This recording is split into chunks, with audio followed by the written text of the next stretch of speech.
புதுச்சேரியில் காலை முதல் இடி மின்னலுடன் கனமழை பெய்து வருவதால் பொதுமக்களின் இயல்பு வாழ்க்கை வெகுவாக பாதிக்கப்பட்டுள்ளது.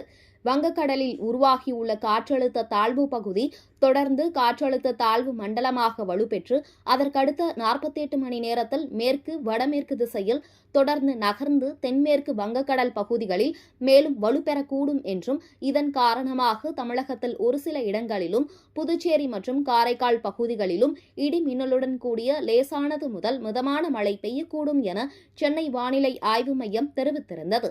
இந்த நிலையில் புதுச்சேரி நகர பகுதி மற்றும் கிராம பகுதிகளில் இடியுடன் கனமழையானது பெய்து வருகிறது.